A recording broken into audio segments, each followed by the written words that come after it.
if it's a certain pick, if it ends up in the top. You're not going to miss that, are you? Yeah, I won't miss this at all. I mean, who's to say it won't be the case in your new place either, but... it will... What I'll probably do when we're looking at places is maybe I can just ask the real estate person, hi, can I sit here for an hour? Can I just sit for an hour? Yeah. There's also an ice cream truck going down my street right now, which is a new noise in terms of the... That's the Mr. Softee music. I think it's Mr. Softee. Anyway.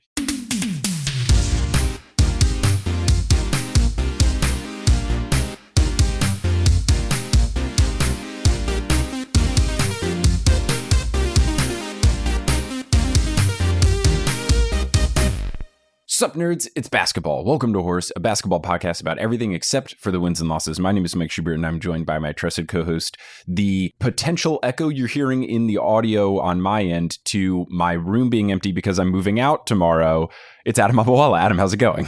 It is going fine. I hope your packing and moving is going well to this point. It sounds like it is. And yes, for anyone listening, which is usually how people take in our media, what you don't know is that usually Mike is shrouded in shirts and some sort of room situation. I guess that's more when you're traveling, is that you're in a closet somewhere. But usually there is something to kind of eat up the sound around you, and that is not the case anymore. I do see some hanging shirts just to set the mise en scène. But besides that, I see, what is that, a pile of towels? What do we have going on back there? We got a blanket. We've got some laundry. We have a picture frame we never unwrapped. So we've also got some shelves that have been taken down. But yeah, a big secret to podcasting. Everyone thinks you have to get those big felty things on your walls. The key to having a good room for recording is just have stuff in it. The key is just stuff. You want things that break up the sound waves and just make it go in all different directions. That kills the echo. You may remember that from the episode of the Magic School Bus where they go into the creepy haunted mansion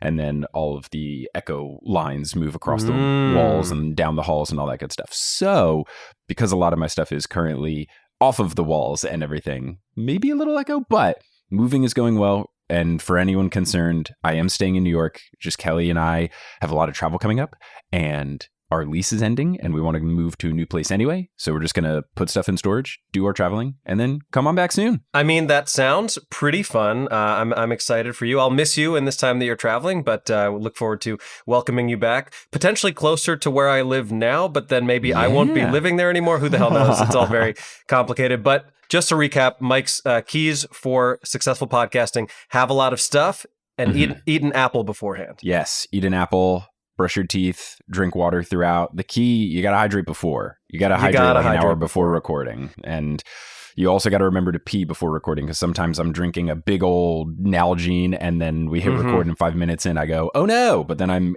interviewing someone important and I can't leave. Yes, I did just do that. I have learned the hard way that rather than have to say, hey, can you hold on 1 second while I sprint out of the room? I do it beforehand. And also just a quick caveat before we get into all the horse things. If any of you hear an echo on my end, it might be because I am clean shaven and you can't see that, but usually some of my facial hair picks up the reverberations. Not the case today. And it is kind of jarring to see, is it not? I mean, you're used to seeing my face a certain way. Yeah, it's taking me back to when we first met and you were clean shaven, Adam, which was just a very different time for both of our lives. You were maybe considering pursuing stand-up a little bit, and I was 14. That is true. You were big in the YouTube community then. You were getting started in your Burnham days. I was clean shaven, not by choice, but because I for sure could not grow facial hair. It was an amazing time in all of our lives.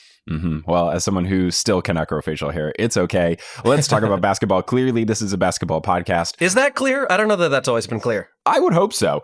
But regardless, before we can talk about basketball, let's go to the Teal Memorial locker room. That place, fully stocked with towels, fantastic for audio recording. Despite all the tile, lots of soft things around. Pretty solid recording setup. Well, if you ever need a place to go while you're bouncing around in your nomadic life, stop by the Teal Memorial locker room when we record the next horse. Yeah, we'll see if it's open for a reservation for me to record. But you know who would always be able to get in, reservation or not? I tell you what, it would probably be our patrons, and most notably, our newest, aka old but new again, producer-level patron who's back on board to hang out with us here at Horse. Yes, shout out to the return of Ginger Spurs Boy, returning to the producer-level patron team, and shout out to the rest of the producer-level patron team, Polly Burge, Kendra Hadley, Salvatore Testa, Trust the Process, Siobhan Ellsbury, He Sells Seashells, Don't Go Chasing Taco Falls, Bang, Bang, Long-Suffering Timberwolves fan, Roast Beef Debris, Cade the Conqueror, Basketball's Life 2, Michaela Loves Allison, Denver Steam Nuggets, Anna Borgeli, Weird Questions, Mitch Chrysler, Sturf Curry for 3, Berrrrng, Lobster Biscuit, Hi Trish, and now the return of Ginger Spurs Boy. Is it Matt Bonner? Who can say? We'll never reveal it. Maybe, I hope Matt Bonner's doing all right. Me too. He would have thrived in this NBA, even more so than he did in the NBA, where he already did pretty well for himself. It's true. Shout out Red Rocket. And speaking of doing pretty well for themselves, you want to tell us about our sponsor this episode? I absolutely do. That's a great transition because this is about helping yourself. Indeed, now a word from our sponsor, BetterHelp. So here's the question, right? How well would you take care of your car if you had to keep the same one your entire life? Probably pretty well, right? And that's how our brains work. So why don't we treat them that way all the time? So how we care for our minds affects how we experience life. It's very important to invest time and care into keeping them healthy. I am a big proponent. I know Mike is a big proponent of mental health. Everyone should be. Why wouldn't you be? There are plenty of ways to support a healthy brain, like learning a new language or taking power naps, but there's also BetterHelp online therapy. As I've talked about every time we do a BetterHelp ad read, I have been to therapy. I am a proponent of therapy. I will be honest, I have not done virtual therapy, but I love the idea of it. It makes your life so much easier. We all have a lot going on. It's nice to be able to have the convenience to talk to someone when you are available, when they are available, and make your life that much easier.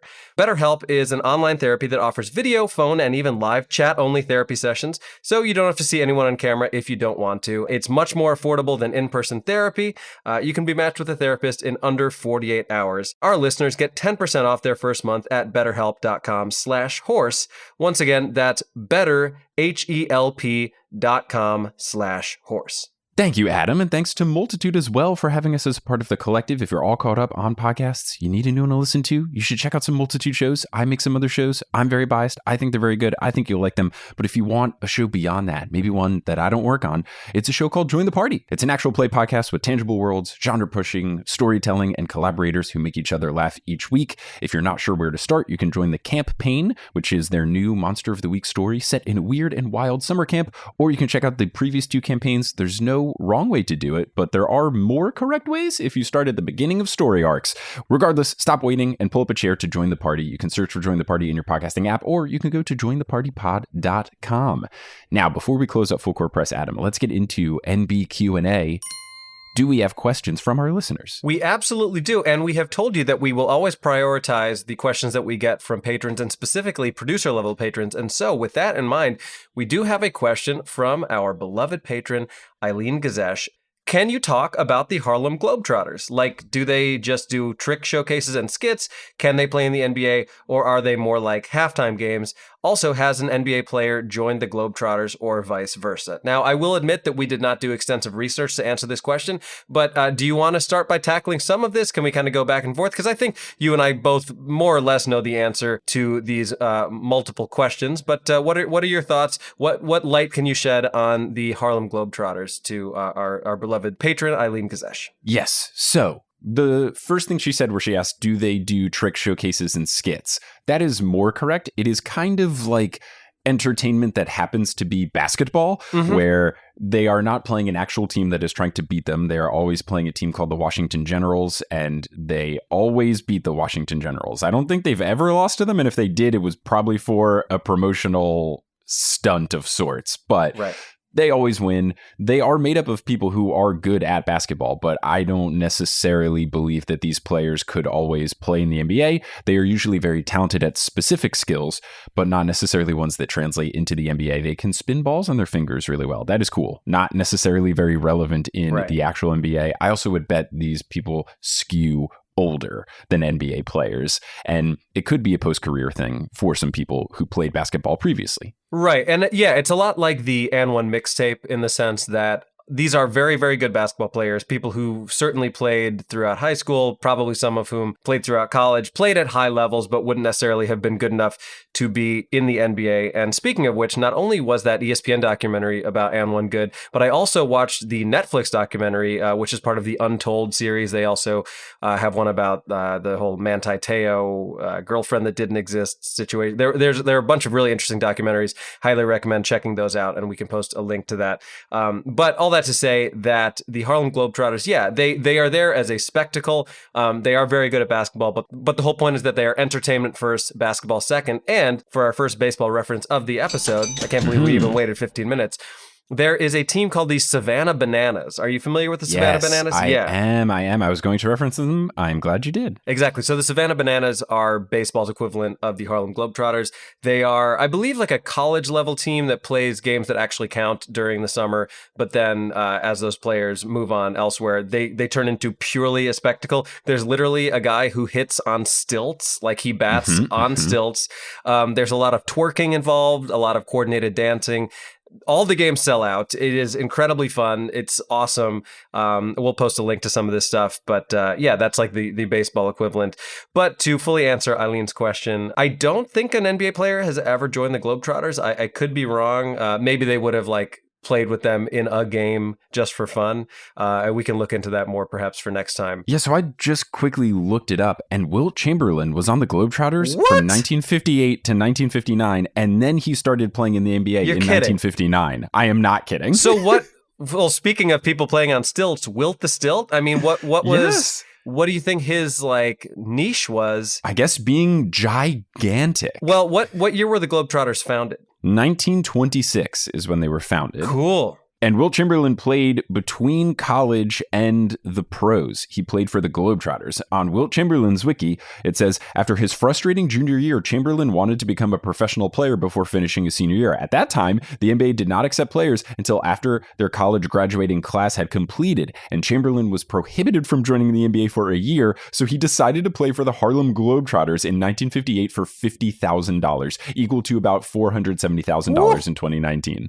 I mean, that's not a bad gap year. No, that's fantastic. So from a quick Google, according to the Harlem Globetrotters wiki, it says greats such as Wee Willie Gardner, Connie the Hawk Hawkins, and Wilt Chamberlain, as well as Nat Sweetwater Clifton, later joined the NBA. So I don't know if any NBA players have done a reverse, but we can look into this deeper for potentially a future that actually happened. We should just do a deep dive on the Globetrotters at some point. That would be fun. But basically, it's an entertainment thing. They play basketball, but it's more of a spectacle. They kind of break the rules of it. Right. One of the famous things they do is like make fun of pivot foots, which is actually kind of perfect for the modern NBA where they don't call travels a lot. But they'll do this thing where they're like pretending like they're taking one pivot step, and then they just keep doing that and keep doing that and keep doing that until they get closer to the rim. I don't know if you can picture what I'm saying, but it's kind of like crab walking without ever dribbling, which is like very clearly a travel. But the point is that no one calls it. My favorite thing about the Globetrotters is they used to come to my K through 8 school. I think they did it a couple of times for kind of like a pep rally type thing. And they would come in, they would do some cool tricks and such. There would only be 2 or 3 of them. And then they would always do this one bit that I laughed at every time, even though they came to my school, I think 3 times during my tenure. And they would bring a kid down, they would put them at the free throw line and say, can you make this shot? And then the kid would say, yeah. And then the Globetrotters would look at each other and go, oh, they're good. And then they would move them a couple steps forward and then ask, can you make this shot? And then the kid would get confused and go, yeah. And then they'd all look at each other and say, they're really good. And then they would put them basically right under the basket, like layup distance, and then say, can you make this shot? And the kid would say, yeah. And then they'd go, they're really, really good. Prove it. And then they would take the kid and turn them around. And then they would be having to shoot a full court shot. That's pretty great. I love it. It's a perfect bit. 10 out of 10. No notes. It's very cool that they came to your school, though. Yeah, it's super cool. I don't know if they were part of the official roster, if they were former members, or if they have like a touring crew or whatever, but they came and they would do these little assemblies. And it was very fun. Definitely better than when we would have like puppet shows or magic shows or whatever every now and then when you get the random in-school assembly. When it was the Globetrotters, I, as a basketball boy, was very excited. Oh, I'm sure. And also thank you again to Eileen Gazesh for the great question. And as you can see here, not only are we excited to teach all of you more about basketball, we're excited to learn more ourselves. Of course, Mike and I are big basketball fans, but we don't know the answers to all these things. So please keep the questions coming. As we said, anyone who is a patron or especially a producer level patron, if you send in a question, we will prioritize those. But we will do our best to get to as many questions as we can. And I'm sure we will have another full NB Q&A episode at some point where we can address even more questions. So just know that we do see the questions. We don't always have time to respond, but we are seeing them, we are receiving them, and thank you for sending those our way. And now we can get into full court press, get it like the news. So, 2 big pieces of news, one NBA, one WNBA. Let's start with the WNBA because I know that that actually happened is going to be very WNBA centric. The WNBA playoffs rage on. We're recording this on Thursday, September 8th. At this point in time, tragically, my beloved Seattle Storm have lost to the Las Vegas Aces, so they are not in the finals. The butterfly effect of that Game 3 ending, huh? Yeah, I mean, a very, very dramatic Game 3, which was a delight to watch until we lost. Very frustrating plays. We really just gave that game away. It was very disappointing. Yeah. But the Aces are a really good team. I'm not upset about losing to them. They're very talented. Sal Testa is a big fan of them, so I'm happy for my friend. They've never won the title, so if they win it, that would be very cool. Currently, the Aces are set to be in the finals against whoever wins a pivotal Game 5 that is happening later today between the Connecticut Sun and the Chicago Sky. You saw these two teams play each other recently. You'll be talking about that soon, but it's spicy times in the playoffs. These have been very, very fun games, and a lot of people are watching too. Apparently, the Game 3 between the Aces and the Storm, the really, really dramatic one, was the second most watched WNBA postseason game ever on ABC. It had 905,000 viewers, and it peaked at 1.4 million viewers. That's awesome. You love to see it. I mean, what an unbelievable atmosphere. And honestly, this is more WNBA than I have ever watched in my life, and I hope I'm wrong because I do hope the Chicago Sky win tonight and get to the finals, which will start the day before you're listening to this on Sunday. I kind of feel like the Aces are the team to beat. Like the level of play in that Aces Storm series was off the charts, which is not to say that the Sky Sun series hasn't been really good, because it has. And obviously there are a lot of talented players on both sides. But I mean, I was watching most of Game 3 and then I watched all of Game 4. I had a pretty obscene setup where I had the US Open on a TV, the WNBA playoffs on my laptop, and the Cubs on my phone all lined up in front of each other, really testing the limits of my relationship, if I'm being honest. But yeah, the level of play down the stretch was just absolutely astonishing. Like the shot making from both teams, it kind of felt like neither team could miss, and it wasn't bad defense. It was just both teams making borderline impossible shots, step back threes. Like, just, I was blown away by how good of a game that was. How both games really. They were both really dramatic. Obviously, they both had outcomes that I was not happy with, but the games themselves were so entertaining, and the whole series was so entertaining that obviously I'm sad that the Storm couldn't win in Sue Bird's final year. That would have been very cool and picture perfect, but the Aces are just really good, and they were already really good, and Chelsea Gray kind of turning into a next level talent in the playoffs. Even though she was already good in the regular season, she really stepped it up a notch, and the Aces just have too many weapons. They just have too many people that there's only so much you can do. The Storm weren't necessarily a very deep team this season, so the Aces are just really tough, man. They're just really tough. But also, can we talk about Breanna Stewart's first half? Yes. We can. 26 points in the first half. Yeah, she had end of game numbers at halftime. She put up obnoxious numbers. The 42 total, right? I think so. Something like that. She had ridiculous numbers for most of the whole series. Even Game 3, she was off to a slow start and then took over in the fourth quarter. She really proved herself to be a top player. It was such a tough race between her and A'ja Wilson for MVP, and they just announced, I think either this morning or yesterday, that A'ja Wilson won the MVP, her second MVP. It was super close between her and Breanna Stewart. And it's the classic thing you see sometimes with NBA MVPs, where it's, do you look at the team who's the number one seed and pick their best player, or do you pick a team that if you took them off the team, they would be awful? And I think that's the case with the Storm. The Storm ended up being the 4 seed overall. Breanna Stewart not on that team. They're not in the playoffs, I don't think. Yeah. What were your feelings on the kind of send-off for Sue Bird? Obviously, it was not ideal that they didn't win that game, but I mean, the reception for her, the emotions of that, what was that like for you as a fan watching, and what do you think that was like for her? I think she was more emotional than she planned to be, because the taking it all in of it when she was getting choked up seemed so genuine. I believe the plan is to have like a separate press conference, like a true goodbye Sue send-off thing. At least that's what she referenced at the end of season kind of goodbye party. So I think, of course, the dream situation would have been that being combined with the championship parade, which is probably also what they were considering. But though it is sad, I think what was cool was that even though the Storm just lost a very dramatic game and went 0 for 2 at home in this series, both in very tight games, the crowd seemed completely unbothered. And it's kind of how I felt too.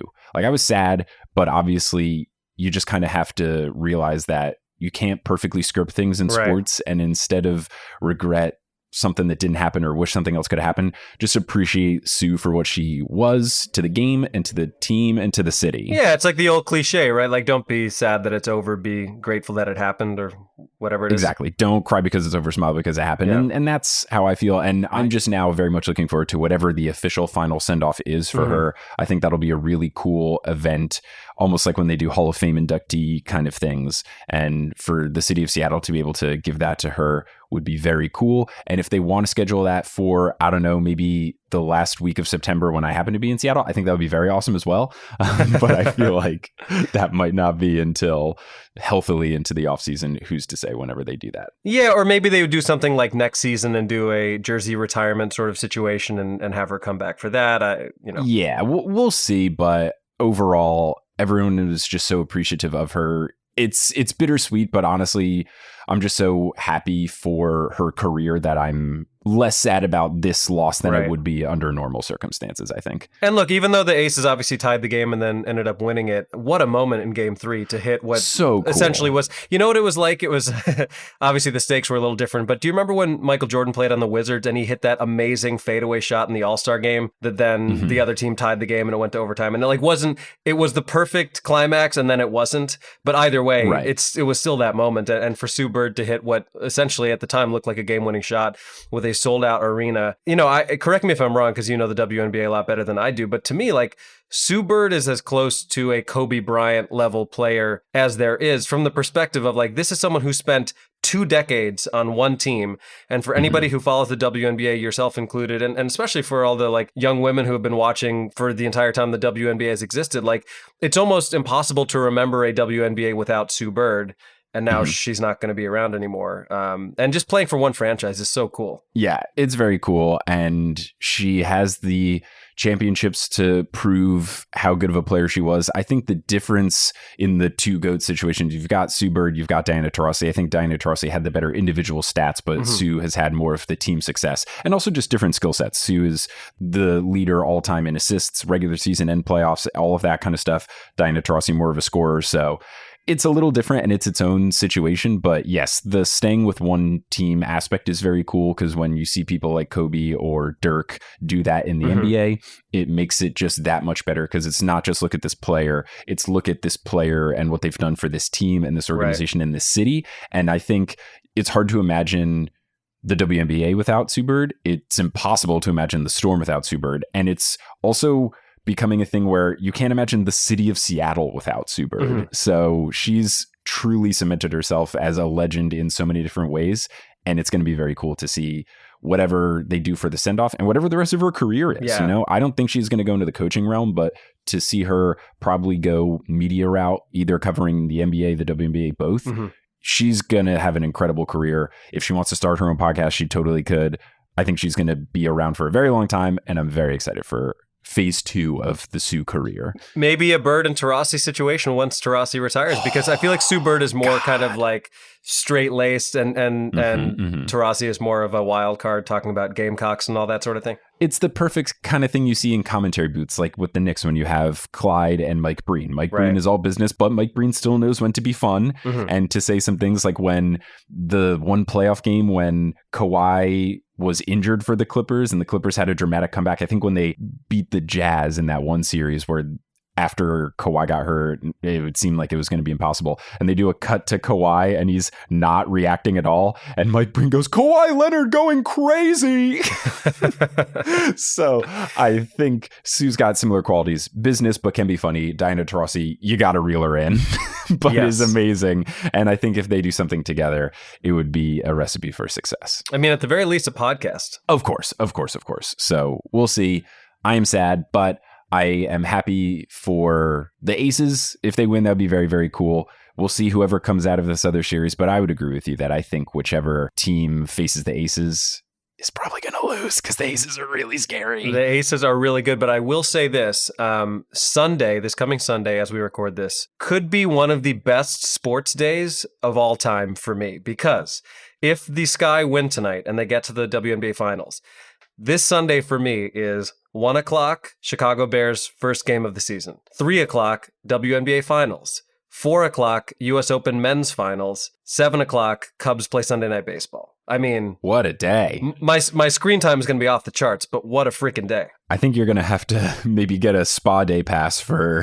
for my eyeballs? Oh, I was going to say for your significant other, but yeah, the eyeballs too. Oh, right. Yes, also that.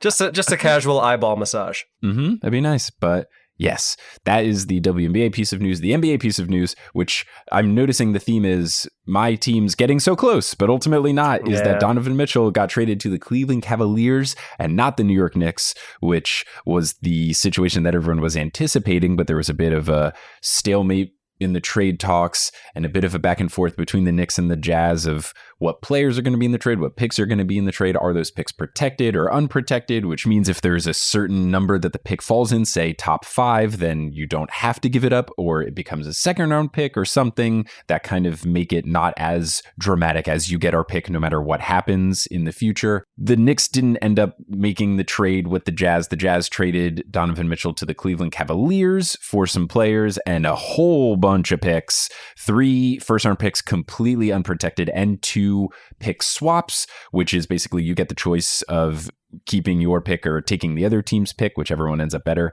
So essentially up to 5 first round picks plus Lauri Markkanen, aka the finisher, a Finnish player, Colin Sexton. And they also got the player that the Cavs drafted in the draft, this most recent draft that just happened a couple months ago. So a whole lot of stuff. Honestly, though, I did want Donovan Mitchell. I didn't want to give up that much stuff for Donovan Mitchell. So I'm kind of okay with this. I'm fine with this situation. Yeah, to me, it's like a smaller level version of when the Nets tried to offer Kevin Durant to the Timberwolves. And they were like, we'll give you Kevin Durant, but we would love to get Anthony Edwards and Karl Anthony Towns and 4 draft picks. And it's like, well... Even, of course, a Timberwolves fan would love to have Kevin Durant, but not at that cost. So I think it's it's a little akin to that. Honestly, the most shocking part about the trade was that it happened before we recorded. Yes, honestly, that was the biggest surprise. But I think it's okay. The Knicks are in the situation where we aren't one player away from contending for the title. And this is the kind of trade you make if you are doing that. Right. So I don't think it made sense for the Knicks. For the Cavs, it kind of makes more sense because though I wouldn't say that they are one move away, they kind of have their young core set with Jared Allen and Darius Garland and the rookie Evan Mobley. They kind of have their core set and they know they're going to commit to those 3 guys. And it's the situation where you have those players on your team before they get their big contracts. They're all on their rookie deals or their rookie extension deals or more digestible contracts. They're kind of taking the approach of, we know who our team is going to be. We can trade the future away and then let's get this core together. We might not be good immediately, but maybe in 2 or 3 years when our younger guys get even better, we'll be a force. So I think it's just one of those situations where the trade made more sense for the Cavs. It also made more sense for the Jazz because all they want is completely unprotected picks because all it takes is one time where... Yeah, you're buying a bunch of lottery tickets. Exactly. And honestly, what we've seen with all of these trades is like, a trade can be a win as long as one pick turns out really well. Look at the Celtics. They did the trade with the Nets. You look at all the other picks, it didn't really materialize, but one of the picks became Jason Tatum, and one of the swaps got them Jaylen Brown. Boom. Game over. Trade's a success. Like, that's all the Jazz were looking for, is as many lottery tickets they can, because if you get the one generational guy out of the whole trade, it's worth it. And that's what they're hoping for. And the Knicks didn't want to do it. So I think it made more sense for all of them. And honestly, as a Knicks fan, I wanted to see more of our young guys play. And it's more crushing if you have a young guy on your team and they show a little bit of promise and then you trade him away and then they become amazing. So I would rather see, can Emmanuel quickly become amazing? Can Quentin Grimes become amazing? All that kind of stuff. And one thing that I saw someone tweet about this whole situation, and I think you would probably agree, is like, okay, now that the Knicks have clearly established that there were certain young guys they didn't want to give up in exchange for Donovan Mitchell, play them. Yeah, that's what you got to hope for. Make sure Tibbs plays them. Yeah. And I think that will happen. And some of the players that we didn't want to give up are people that apparently, from a lot of podcasts that I've been listening to, are players that Tibbs really likes. And we traded away some of the veterans when we were in our weird, like, trying to contend after our surprise season phase last year. So I think also because of this, it's nice because we have lower expectations. Like, I think people are anticipating us to be in the play-in. So let's just play the young guys. And if they outperform, great. And if they don't, we'll make the play-in and that can be fun. Or if it goes worse, we get a draft pick and we can try again next year. We've got Jalen Brunson. We just extended RJ Barrett. I think we're in a fun spot. I think it's okay. The only other thing I'll say about this trade that is more annoying, I'm so over trade discourse from leaked sources where all the different teams reach out to people like Shams and Woj and all those people that do breaking news, and they try to talk about, oh, we offered this, but they refused this, and we wanted to do this, but the Jazz didn't want to trade Donovan Mitchell to New York because that's where he wanted to go, so we shipped him to Cleveland. And like all this stuff where the teams are leaking information to these guys to try to make the other organization look worse. It's so petty, and it's very middle school. It's all these old men acting like middle schoolers, and I cannot deal with it. It is so annoying. And even the reports that try to become these like weird zinger gotcha things, like there's a guy who works for the Knicks named Gerson Rosas, who was an advisor, and then he's now some sort of vice president of something. And apparently he did most of the trade talks back and forth, as opposed to Leon Rose, who was our president of basketball operations, the number one decision maker. And Mark Stein tried to report this as like a big deal. Oh, whoa, not the head guy did it. It's a super normal thing that happens all the time. This guy's employed by the Knicks, so I don't know why it's employee does job is a weird like gotcha. And then also, apparently this guy used to work with the guy at the Jazz, so they have a relationship. It makes super sense, but because all this reporting is all trying to do the smear campaign stuff, people are like, oh, look, the Knicks are so foolish. Like, I don't know, feels super normal to me. Yeah, I agree. It all comes off very petty and immature, but that's the social media age for you, huh? That's what we talk about on Horse, and that's what we talked about just now in Full Court Press. And now we can move on to your That Actually Happened. Let's do it. So, for today's That Actually Happened, I'm going to talk about my experience going to my first ever WNBA game this past Sunday. Now, several episodes ago, you got to hear about Mike's experience sitting courtside to watch Sue Bird versus Diana Taurasi, and I certainly can't top that. But today you get to hear about the random circumstances that led to me getting to attend this game. So, first, a bit of context. I have never been a huge WNBA fan, admittedly. That's not to say that I don't like or respect the league. It's just never something that I've made a lot of time for. And I have to give this podcast, and specifically Mike's passion for the WNBA, a lot of credit in getting me interested. And if I'm being honest, I was pleasantly surprised at how much I knew heading into this game that has apparently made its way into my brain via horse osmosis. That's the only way I can describe it. I don't know how else. Horse osmosis. We're going to have to quick file a trademark for that. So in any case, as all of you know, I am a huge Chicago sports fan, and after the defending champion Chicago Sky defeated the New York Liberty in a decisive Game 3 in the first round of the playoffs, they lined up against the Connecticut Sun in a very spicy conference finals matchup. I watched the first two games that were played in Chicago as the Sky had home court advantage. They split those two games. And it was only after the second game that I realized, wait a second, I'm going to be in Connecticut this coming weekend, and I bet the Sky will be playing there at some point. My girlfriend Celia grew up in Connecticut, and her cousin was getting married this past weekend. The wedding was Saturday night in a town called Old Lyme, Connecticut. That's the most Connecticut town name I've ever heard. Oh, hella waspy up there. Oh, sir, you can't go into this grocery store. You don't have a sweater wrapped around your neck. Yes, very, very much like my joke about Fletcher, Tad, and Prescott. That is certainly kind of the vibe of a lot of parts of Connecticut. It was a lovely wedding, by the way. Great. Anyway, on a whim, without even having looked up the game schedule, I looked up the distance on Google Maps between Old Lyme and the Mohegan Sun Arena in Uncasville, Connecticut. Hopefully I'm pronouncing that properly. And the ETA was 18 minutes. So immediately I'm like, holy shit. So I look up the schedule, and lo and behold, the Sky and Sun face off against each other at 1 o'clock on Sunday afternoon. Like, the timing literally could not have been more perfect. I immediately text Shubes something to the effect of, in all caps, "Holy shit, I'm going to be in Connecticut this weekend, and the Sky and Sun play each other, and if I can convince Celia to go, I got to get to this game." So bear in mind that my girlfriend is not a huge sports or basketball fan, but after a bit of bartering that included me attending several seafood restaurants — I'm not a big seafood fan — I was able to cajole her into attending this game. And she actually had a great time. I mean, I get if you're not a seafood fan, that not being enjoyable. But as someone that doesn't enjoy seafood, to be like, oh man, in exchange for going to a basketball game, I had to do this other cool thing. Sounds great. It's true. I'm just not a seafood guy. I guess maybe the better way to say it is I can't do shellfish. I'm not allergic or anything like that. I just, like, something about the texture of most shellfish bothers me. Look, it's not for everybody. Some shellfish is gross. Like, it's all just like different gooey consistencies. Like, they're kind of weird. Thing, right? Like, I can't understand oysters. Yeah. Oysters for me fall into the category of like, I like this, but I will never spend the money on it. Mm-hmm. But recently, my dad, who's a big oyster dude, because he grew up on the Jersey Shore, so he's big seafood guy. Mm-hmm. He knows how to sail boats and surf and all the good stuff. Sounds like he might be welcoming Old Lime. Probably. He loves oysters, and we did a place that did oyster happy hour where they're like $1.50 each, which is, I guess, more manageable than when they're like $3 a pop, which is terrifying to me.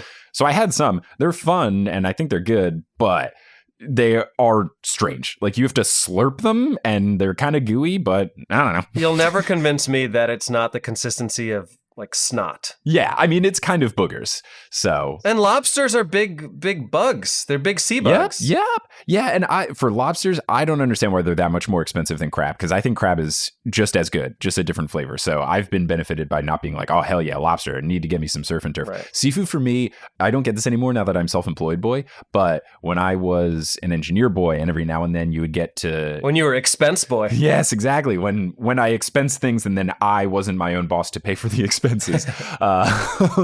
When other people were paying for it, that's when I would always get seafood. And that was always the go-to, because like, I like it. I don't like it enough to pay 50% more than like chicken. Right. But if I'm not paying for it, let's go. Sign me up. Where do you stand on lobster biscuit? I think it's very good. I think it's a very good soup. But at the same time, if there was a crab biscuit soup and it was $3 cheaper, yeah, dude, sign me up. But if they were the same price, let's go with the lobster. It's a good deal. It's so funny. So I don't know if you've ever done the thing in Maryland or wherever they have it, where you do soft shell crabs and you just sit there for like 8 hours and people just pick apart the crabs and you have the buckets and all that. I don't enjoy that at a restaurant. We do this in New Jersey. My dad will get crab and make Italian style crabs, and then we'll just post up there for hours, and that's the best. But at a restaurant, I don't want to be in someone else's establishment for more than 3 hours. Yeah. I was once at a bachelor party in Ocean City, Maryland, which is, of course, crab country. And I don't like crabs. I don't eat crabs. And the other three guys that I was with are all fans. And we were there for 3 hours. I'm not exaggerating. And I ordered like chicken fingers and ate them in 4 minutes. And then I just sat there watching them pull apart crabs and be like, what is enjoyable about this? Like, you're cutting yourselves. It seems tedious. It's sucking leg juice. I don't know, man. That's why it's more fun if you're at home, because then it's more about like, it's basically like a dinner party, but you are eating the entire time. Right. Which is fine. Yeah. Certainly not a meal to enjoy if you are in a rush. No, it's not like, hey, we have a Broadway show at 8. Let's go pick apart some crabs at 7. Right. It would also be bad if you had just gotten a manicure. Also that. Anyway, on Sunday, we drive out to what I expect to be a standalone stadium like most other venues I've ever been to in my life. But that was not the case at all. As it turns out, and you're nodding as if you know this already, the arena was in the absolutely enormous Mohegan Sun Casino grounds. And there's a reason for this. Shout out to our listener, Natalie Armacost, who has emailed us about this before. But the Connecticut Sun are actually owned by the Mohegan Indian tribe. Now, this deserves a bigger feature at some point for sure. But the franchise started out in Orlando from 1999 to 2002 as the Orlando Miracle. But in 2003, they were officially sold to the Mohegan Indian tribe, becoming the first Native American tribe to own a professional sports team, which is super cool. And even cooler, the team's name comes from its affiliation with Mohegan Sun, which is obvious. But its logo is a modern interpretation of an ancient Mohegan symbol, which is pretty badass. That's awesome. Yeah. So in order to get to the arena, which again is built into a much larger complex of buildings. We park in the, like, I'll just say this, all due respect, terrible signage. Like you drive into the Mohegan Sun complex and there was nothing that was like, are you going to the Connecticut Sun game? Dude. If you are, you should probably follow these signs. It was just like drive around. When me and my buddy Ricky went to the Indiana Fever Phoenix Mercury game, where we also got courtside seats for like nothing, especially because the Fever are very bad, it was a pain in the ass to try to get there. Like we were there were not signs that said anything about this is where you go for the Fever. It was, we had to ask so many people for help. We parked in the wrong place multiple times. It was ridiculous. We parked in an area that like felt very wrong. Oh yeah, we handed $5 bills to someone that didn't really have official signage up, and we were wondering, did a stranger just take $5 from us? I mean, good for them. Respect the hustle if they did. In this case, we didn't have to pay for parking, which was nice. But literally the only reason that I even knew where to go was that I saw other people in Connecticut Sun gear, and I was like, I assume they're going where we're going, so let's just walk with the crowd. But it was a long walk, and then to get to where the arena was, which is like kind of dug out in the way that Madison Square Garden, like the court is below sea level, as it were. It was very much that way, where like when you walk in, you're already kind of on the second deck, and then the court is built into the ground. But we had to walk through what I can only describe as like a combination casino / mall / bougie food court situation. It's actually a very nice casino. I hadn't been there before.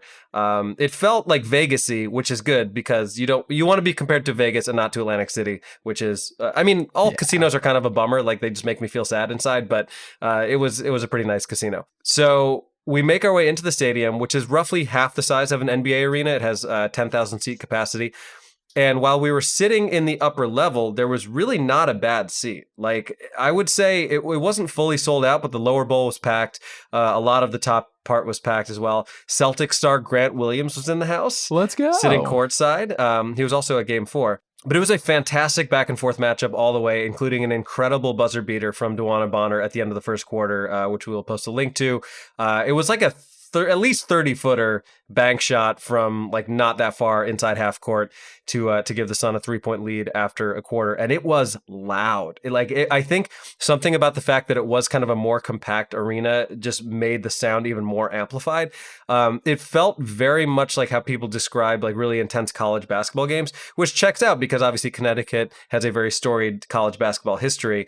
But really great crowd, like good vibes all around. I saw a few Chicago fans, certainly not as many as you would have seen if you were at like a Bulls, Celtics game or that sort of thing, but a very, very good crowd. People were also nice there. Like even the people working the concessions were really friendly. Everyone involved is so nice at WNBA games. It was really, really cool. So going into halftime, the Sky held a narrow 2-point lead, at which point a Red Panda-esque halftime show ensued, featuring the Guinness World Record holding umbrella balancer, Liu Lina. And let me just say, you absolutely love to see it. I'll, of course, post some videos of Lou doing this, but all I can say is I don't understand how it was possible or how one would figure out that they had a talent at this. Like, I don't know. My dream, I said this to Celia at the game, I was like, I really want to believe that she was an accountant until 2 years ago, and then the pandemic happened, and she was like, now that I have all this time, I am going to learn how to balance so many umbrellas. You won't even believe. Like, there was at one point where she had like 2 umbrellas extended on her hands, 2 on her toes, and then like 2 more on her knee. Like I think she was balancing 6 or 7 umbrellas, and then she would flip them in the air and catch them again, which like, I mean, I guess there's no wind indoors, but I don't understand how you would be able to control them. Like it felt like they were on strings and I was watching some sort of optical illusion. Like I don't even know what I was watching. I don't even know if it's that the WNBA is just better at halftime acts or if I've just gotten lucky, but every halftime act I've seen at a WNBA game has been so good, and they lean more towards the circus thing. I saw Red Panda herself at a Storm finals game, which was amazing. When I went to the Phoenix game, it was Indigenous Peoples Day, so they had this amazing tribal dance. There was a very cool people standing on top of objects that are hard to balance on. I don't know how to describe that, but they're just like stacking a bunch of stuff and standing on it when we were at the Fever game. Wild stuff. Wild stuff. Always good. The WNBA knows how to do a halftime show. Yes, and also like entertainment in between quarters and stuff, or during quarters, what I loved is that they had an all children dance team called the Little Dippers, like, you know, sun, constellation, blah, blah, blah. They were great. I enjoyed it. And honestly, like we've done a whole breakdown of dance teams. Like we should probably do more of that than have scantily clad women. Like, can we get some child dance teams, or sometimes they do like the senior dance teams, which is always fun. Yeah, I think every team should have a hip hop team, a kids team, and a old folks team. And just have them do, one of them goes between the first and the second quarter, one is between the third and the fourth, one is maybe right after halftime. Boom. Right, and then after the game, the three of them come on to the court at the same time and have a big dance battle. Right, you got served, stomp the yard, etc. Oh man, I'm just imagining that in my head, and it feels like that Anchorman scene, but with dance teams. So anyway, we'll post some footage of the Guinness World Record holding umbrella balancer, who I have now seen. Getting back to the game, heading into the fourth quarter of a very much neck and neck game, the Sky led by just 1 point. It was really, really close all the way. I don't know if you had a chance to watch any of the game, but it was a great game. Ultimately, Chicago prevailed on the shoulders of a very balanced scoring attack. They won by 4 points. They got 16 points from Candace Parker, 15 from Kalia Copper, 13 from Emma Mieseman, and 12 from Courtney Vandersloot. By the way, quick segue / side note, did you see the Kalia Copper Doordash drama? No, I didn't. Well, it was great. So a couple days ago, Kalia Copper, who clearly is staying in the Mohegan Sun facility because they're playing there, tweeted, "I can't make this up," at Doordash. And there's a screenshot from her conversation with her dasher, Lily, where Kalia Copper says, "I'm here in the lobby." The DoorDasher says, "Can't go in the lobby. I have COVID." Kalia Copper responds, "What the fuck? WTF? How are you delivering food with COVID? Exclamation point. You can drop the food outside and pull to the lobby." To which Lily, the dasher, responds, "I'm just kidding. Come to the winter garage. My leg is broke." And then Kalia Copper responds, "Ain't nobody playing with you, Lily." This, of course, resulted in DoorDash responding to Kalia Copper and being like, "Hey, this is super unprofessional. We're really sorry. Send us the DM. Sorry, please. Sorry. That's especially bad because DoorDash is an official sponsor of the WNBA. Ooh. So that's a tough look. That's a bad look. Bad luck from a company that did bad stuff to where I dropped them as a sponsor across all my shows when they were stealing tips and stuff from people. I don't know if I don't think they're doing that anymore, but there was a time where they had lots of ad slots on Potterless. And then that big report came out where they were like, "Hey, DoorDash is stealing tips from people." And I rung up Jonathan DoorDash and I said, "Get off my podcast." I tell you what, I don't know what's going on with Lily, the dasher, but in what world is "I have COVID" a joke, but actually I have a broken leg? Like, was that a joke too? I don't understand what the hell's happening. Look, I don't want any sort of joke about COVID. Whether you're like pretending you have it or pretending you don't or whatever. I don't need to hear, like, when the new TV shows come out and they're like, "Set this in a world where the pandemic didn't happen." I don't want to hear about it. All right. I don't want Except for a couple of my stand-up bits about COVID. Look, those are the exceptions. That's different. That's like, you're talking about your personal experience or whatever, but like, if you're writing it into like a fiction show, like, you don't have to do this. You don't have to do this. Right. Weirdly, I've seen people who like want the other thing. They're like, if we don't acknowledge COVID in TV and film, people are going to act like it like wasn't really a part of our lives. Like, all shows should have people like in masks the whole time. And I'm like, no, they shouldn't. No, oh my gosh. TV is escapism. I don't want that. No, you could watch documentaries. Right. Yeah, it's very odd.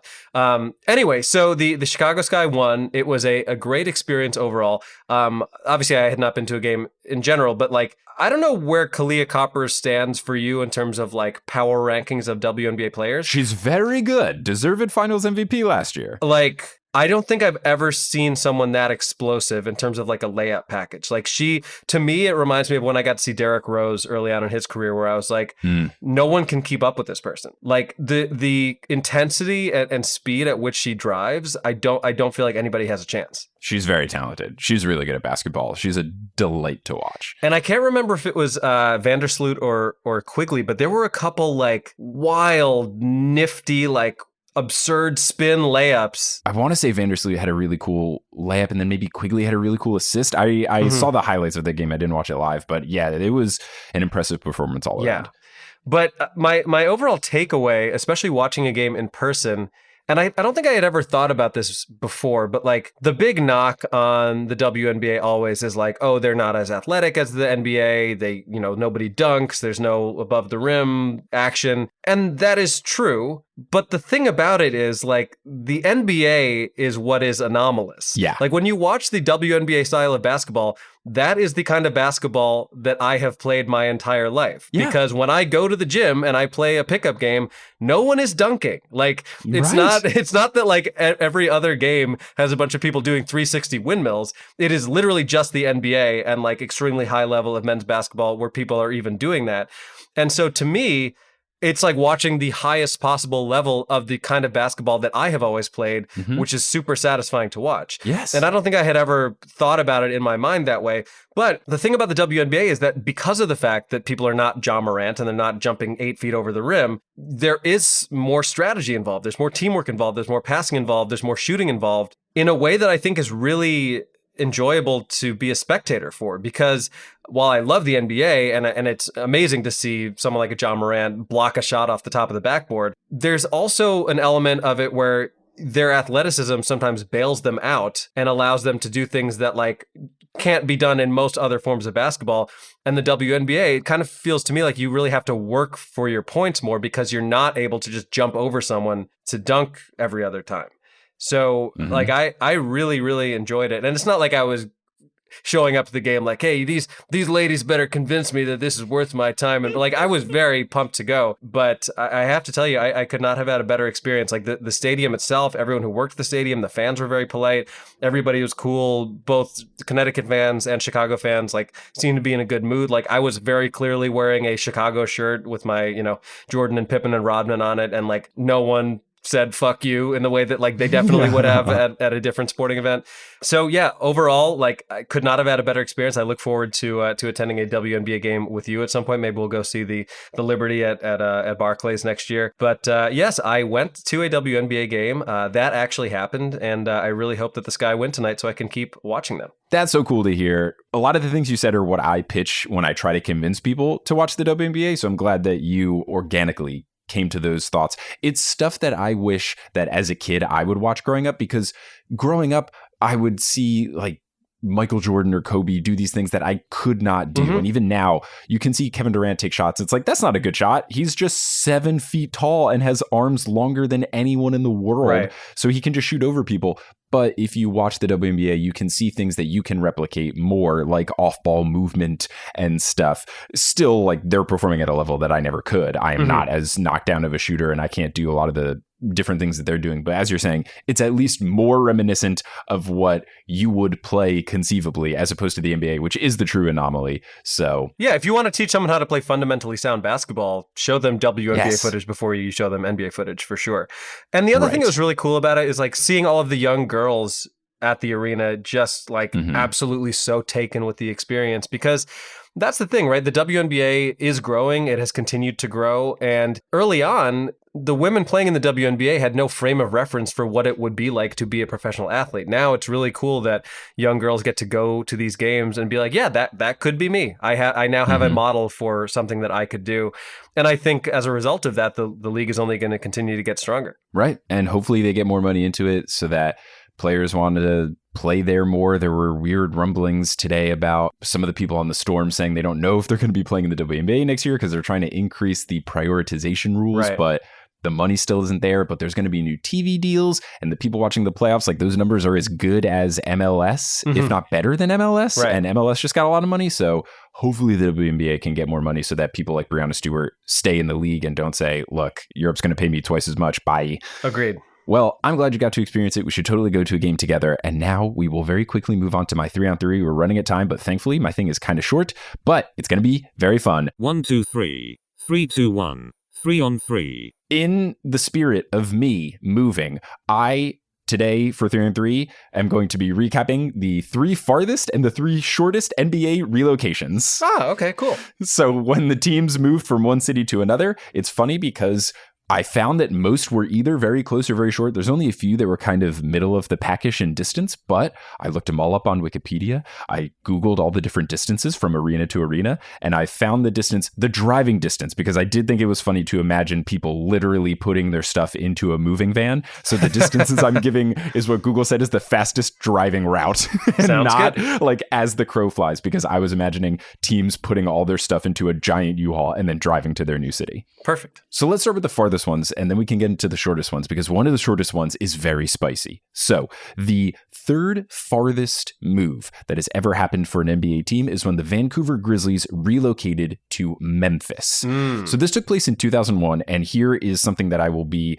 summarizing. It's basically straight from Wikipedia, so yell at them, not at me if anything's wrong. The president of basketball operations from the Grizzlies, his name, Dick Versace. I'm not joking. I mean, I don't even know what to say about that other than to mention that I have an uncle named Dick Fruit, and he doesn't choose to go by Richard. He just goes by Dick Fruit, and that's been his life forever. And I'll never understand it. Shout out Dick Fruit and Dick Versace, wherever you may be. So Dick Versace said that the team was losing $40 million a season.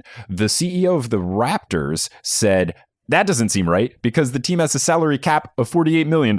How is this possible? So this guy tried to say the team was losing a lot of money. A lot of people called into question if they were actually losing that much money.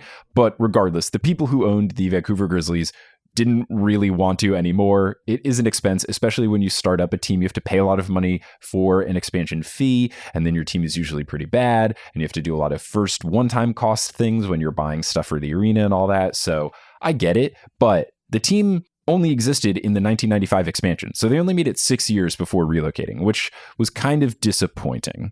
The other problem is that the Vancouver Grizzlies were especially bad at basketball during that time, so they didn't have the luxury of at least having some young, exciting people like Vince Carter or Tracy McGrady on the team in the case of the Raptors. This was also hindered by no one wanted to go to Canada for the teams.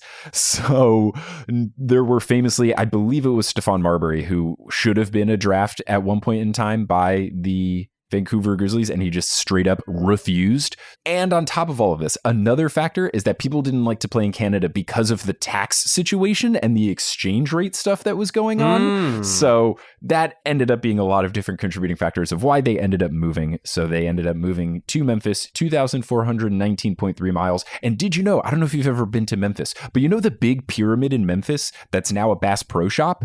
That used to be an arena, and that's where they used to play. What? No, I didn't know about any of this. I have not been to Memphis nor to Vancouver, but that is very interesting. In Memphis, there is a giant glass pyramid, and it used to be the Pyramid Arena, and now it's just a giant Bass Pro Shop. I'm picturing them just like clearing out a section of the Bass Pro Shop and just playing on the carpet. I mean, you get some weird things. Where the Rockets used to play in Houston is now Joel Osteen's megachurch. Ew. So big, yeah, super gross. That guy sucks a lot. Big buildings get used in weird ways. So let's move to the second farthest move of all time. This is when the Buffalo Braves moved to San Diego and became the San Diego Clippers. They moved a total of 2,552.5 miles. And this is something that we've actually discussed previously on Horse. So this is when the owners traded their teams. And I looked into it. I don't know if we talked about this in the episode, but the reason behind it was the owner, Irv Levin, he owned the Celtics. He wanted to just move to the West Coast, but the NBA was like, the Celtics are too storied of a franchise. You can't do that. So David Stern, who was an NBA lawyer at the time and then became the commissioner of the league later, he pitched to Buffalo's owner, John Brown, to swap franchises. I guess because the Braves were not doing well. I don't think they were. I think they were kind of a bad team that was in a city that isn't as populous. So they were looking like a relocation candidate. So basically they swapped teams. They traded most of their players back and forth to each other so that they could keep the teams together. And then Irv Levin moved the team over to San Diego and renamed it for the San Diego Clippers because San Diego is a port town. So the name made sense at the time. Unlike now with the Los Angeles Clippers, the name makes no sense. Yeah, like the Utah Jazz. You know, Utah. the place jazz is. Yeah, or the Los Angeles Lakers being the Minneapolis Lakers. They came from the place that's all about lakes. Should be called the Los Angeles Droughts. Oh my God. Or the Los Angeles, hey, we should do lunch sometimes. And now for the number one farthest move, the Philadelphia Warriors moved all the way to San Francisco to become the San Francisco Warriors, 2,871.2 miles. In 1962, Franklin Muley purchased the majority shares of the Philadelphia Warriors and then just moved them to San Francisco. Not necessarily a lot of drama. The Philly Warriors, even though they had Wilt Chamberlain on the team, weren't great. But then when they moved over to San Francisco, Wilt Chamberlain got even better at basketball. He averaged just a very modest 44.8 points per game and 24.3 rebounds per game in the first season in San Francisco. Is that good? That's good, right? I think that's pretty good. I think that's good. When you get half of the stats of each now, like in a game, that's pretty good. Unreal. So now we can move to the shortest moves, which are kind of funny and interesting. So the third shortest move is actually the most dramatic, so I'm going to save that for last. So the second shortest move is when the Baltimore Bullets moved to Washington, D.C. to become the Capitol Bullets, and that was only 38.3 miles. They later then rebranded to become the Washington Bullets, and then now they are the Washington Wizards. But in February of 1973, the Baltimore Bullets announced that they were going to move into a new arena, the Capitol Center in Landover, which is a suburb of Washington, D.C. Basically, they just wanted to move to a bigger arena. And you'll see this happen for some teams now where the Detroit Pistons don't really play in Detroit anymore, but it's close enough to that city that they just say it. I mean, for God's sakes, the New York Giants and New York Jets play in New Jersey. Hell yeah, they do. Let's go. So you'll see this happen more now, but I guess at the time they figured, well, we're not playing in Baltimore. We're not the Baltimore Bullets anymore. And I guess DC is a bigger city than Baltimore, so they went with that. No sort of drama. They just wanted to move to a bigger arena. It happened to be in a different city. They decided to change the name to the Capitol Bullets, which I think is cooler than the Washington Bullets. I don't know why they didn't keep the Capitol. That's super fun. Right. Because inherently when you have Washington teams, it's always a little confusing when you have to say DC or the state. And this also has happened when I tell people I used to live in Washington. They go, oh, you lived in DC? And I go, no, I didn't say DC. I said Washington. I guess you should say I lived in Washington State, and then it will make it clear. It's just so many syllables. I don't have time for that. I get it. The number one move is one that is not near and dear to our hearts as New Jersey boys. The number one shortest move was only 17.2 miles when the New Jersey Nets, not the New Jersey Swamp Dragons, as we detailed in episode 1, of course, they moved to Brooklyn to become the Brooklyn Nets. Yes, only 17 miles, but it did take 3.5 hours by car. So there is that. It did take a long time. They should have taken NJ Transit, which is criminally underrated. But this one was long in the works, and I learned some interesting things along the way. So in 2004, after there was a failed deal to get a new arena in Newark, eventually the Prudential Center was made in 2010 for the New Jersey Devils, and the Nets did play there for 1 year before moving to Brooklyn, but the deal was already in place for them to move to Brooklyn. That is where I was when I shook Jay-Z's hand. There you go. In 2004, after this stadium deal fell apart, the group Yankee Nets, which I didn't realize, that's the LLC or whatever company thing. That's the company that the Steinbrenners have that owns the Yankees and the Nets. I had no idea that they ever owned the Nets at one point in time, but that makes sense why Yes Network does the Nets games as well, because they did all the Yankee stuff. It stands for Yankee Entertainment and Sports. And then they also do the Nets games. Now it makes way more sense because the Yankees used to own the Nets as well, or at least the Yankees family, the Steinbrenners. Interesting. So they sold the Nets to a real estate mogul, Bruce Ratner, for $300 million.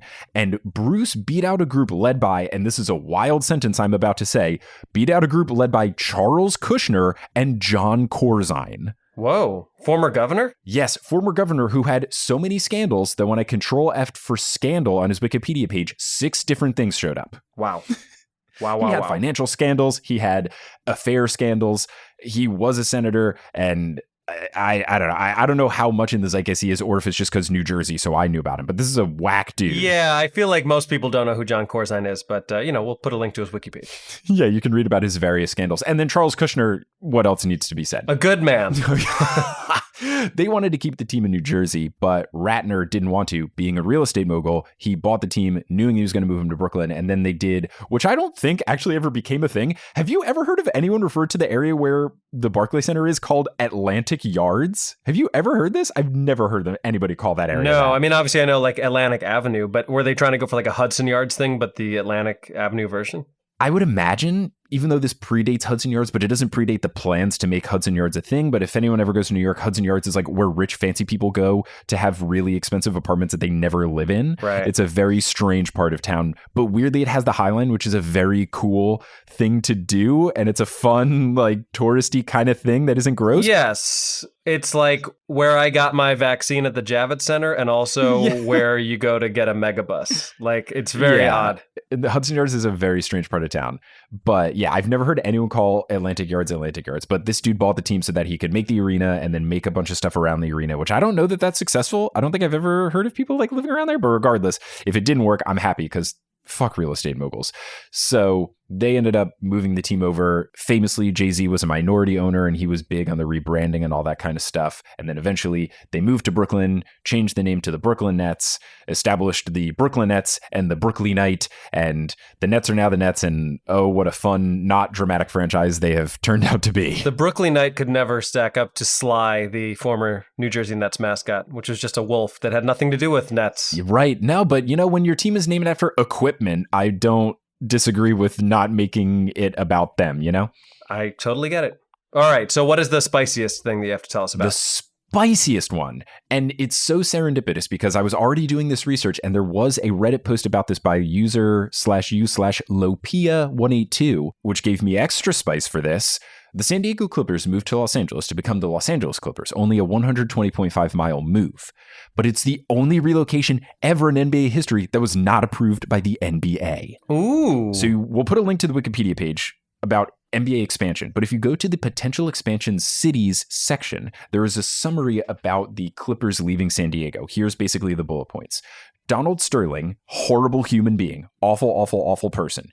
He wanted to move the team from San Diego to Los Angeles after buying them. He tried to do it in 1982. The NBA rejected it. He tried again in 84. They rejected it. He was a big LA real estate guy. He self-proclaimed himself to be the Donald Trump of Los Angeles. So he really wanted to make real estate a big thing over there. After he was rejected in 1984, though, he ended up moving the team to Los Angeles anyway, without the approval. And that had the NBA file a lawsuit in federal court against Sterling. And it was trying to get the Clippers to return to San Diego at the threat of the league dissolving the franchise. Whoa. Now, what ended up happening is that Donald Sterling was able to prevail because he did a countersuit and the team didn't return to San Diego. And here's what someone in the comments pointed out of that Reddit thread.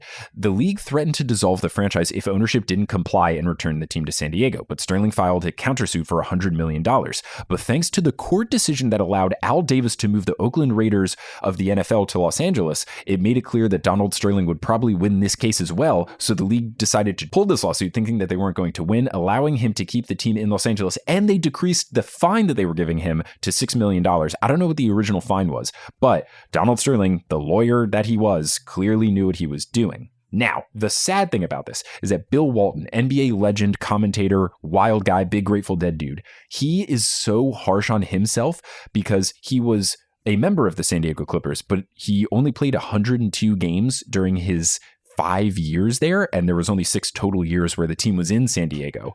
And he said about it, quote, "I wish we had NBA basketball here and we don't because of me. It's my greatest failure as a professional in my entire life. It is a stain and stigma on my soul that is indelible. I'll never be able to wash that off and I carry it with me forever." Yikes! I know. Bill Walton has such a way with words that it's so sad to hear him talk about something he regrets because it's so eloquent. But I want to say, rest assured, Bill Walton, it's not your fault. Donald Sterling would have done this anyway. He's a terrible person. So if there's anything we can take away from this, hug Bill Walton. It's not your fault. Don't put this on yourself. That's unfair. But that's a very spicy move. That was the only relocation that was never approved by the NBA. And I look forward to the extended 5-on-5 on the Patreon. I bet it's going to be fun. I've got some other ones, including the Kansas City-Omaha Kings, which I just wanted to write about because they just played in 2 different cities that were in different states, and they split it half and half. Well, kind of like the Tampa Bay Raptors, you know? This was in the same season. They would just play half their games in Kansas City and half their games in Omaha, and that was just it. I look forward to hearing more about it. Thanks for listening to this episode of Horse. Horse is hosted by Adam Amawala and Mike Schubert. Our editor is Misha Stanton. Congrats to Misha Stanton on the nuptials. Congrats, Misha, on your wedding. You did it. You and Aaron did it. The music is by Bettina Campamanas. The website is by Kelly Beckman Schubert. And the social media is by the Horse Boys. Thank you to our producer-level patrons, Polly Burge, Kendra Hadley, Salvatore Testa, Trust the Process, Siobhan Ellsbury, He Sells Seashells, Don't Go Chasing Taco Falls, Bang, Bang, Long-Suffering Timberwolves fan, Roast Beef Debris, Kate the Conqueror, Basketball's Life 2, Michaela Loves Allison, Denver Steamed Nuggets, Anna Borjali, Weird Questions, Mitch Chrysler, Sturf Curfy for 3. Berrrrng. Thank you. Lobster Biscuit, hi Trish, and a big welcome back to Ginger Spurs Boy. And we are running out of time, but I just have a quick shout out to the patron who sent us an email apologizing for no longer being able to be a patron anymore. You know who you are. I will not say your name for the purposes of anonymity. But first of all, to any patrons, anyone listening, you never have to apologize for not being a patron anymore. We appreciate you having been a patron at any point. We will welcome you back if you can return as a patron. But I wanted to share this excerpt from this email because it made me feel really good. Quote, as the world has gotten grimmer and I've gotten older, Horse continues to be a bright spot to look forward to every other Monday. I love that I now understand the NBA and can have fun conversations as a bartender with my customers, including the wild facts I've learned from you guys through the years. Thank you for your humor, knowledge, and authenticity. End quote. Thank you. Thank you for the lovely words. We appreciate it. It means a lot to us. And thank you to anyone who is a patron, has been a patron, wants to be a patron, anyone who has listened or will listen in the future. We do appreciate you. And thank you, as always, for writing in. Anyway, follow us at Horse Hoops on Instagram and Facebook, and at Horse_Hoops on Twitter because Horse Hoops, it was in charge of signage at the Mohegan Sun Arena, and they did a very bad job. Tell me where I'm going. It's not that hard.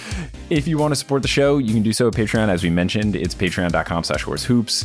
You also can go to our merch store, horsehoops.com/merch, get a bunch of fun physical and digital merch, all good stuff there. But let's close this episode out as we always do by saying something on the count of 3. I think we say congrats, Misha, on the count of 3. You know what? I'm gonna one-up you here. Ooh. We're gonna do a congrats, Misha, followed by not sad, but happy bird noises one last time. Let's go. I love it. All right. 1, 2, 3.